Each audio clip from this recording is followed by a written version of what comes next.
ஜனநாயகன் திரைப்படம் இணையத்தில் கசியவிடப்பட்டிருப்பதற்கு நடிகர் ரஜினிகாந்த் கண்டனம் தெரிவித்திருக்கிறார். ஏற்கனவே தெலுங்கு நடிகர் சிரஞ்சீவி, நடிகர்கள் சூர்யா, கார்த்திக், சிவகார்த்திகேயன், விஷால் கண்டனம் தெரிவித்திருந்த நிலையில் தற்போது நடிகர் ரஜினிகாந்தும் ஜனநாயகனுக்கு ஆதரவாக குரல் கொடுத்திருக்கிறார். இணையத்தில் படத்தை கசியவிட்டவர்களுக்கு நடிகர் ரஜினிகாந்த் கடும் கண்டனத்தை பதிவு செய்திருக்கிறார். அண்மை செய்தியாக பார்க்கிறோம். ஜனநாயகன் திரைப்படம் இணையத்தில் யாரோலோ வெளியிடப்பட்டிருப்பது அதிர்ச்சி அளிப்பதாக நடிகர் ரஜினிகாந்த் வேதனை தெரிவித்திருக்கிறார். திரை அமைப்புகள் இதற்கு எதிராக குரல் எழுப்ப வேண்டும் என்றும் நடிகர் ரஜினிகாந்த் வலியுறுத்தியிருக்கிறார். அண்மை செய்தியாக பார்க்கிறோம்.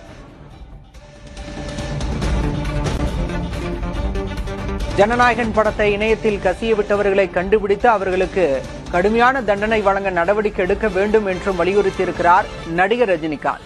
நடிகர் விஜய் நடித்துள்ள ஜனநாயகன் திரைப்படம் இன்று காலை இணையத்தில் கசியவிடப்பட்டது. இந்த நிலையில் தற்போது அதற்கு கடும் எதிர்வினையாற்றியிருக்கிறார் நடிகர் ரஜினிகாந்த்.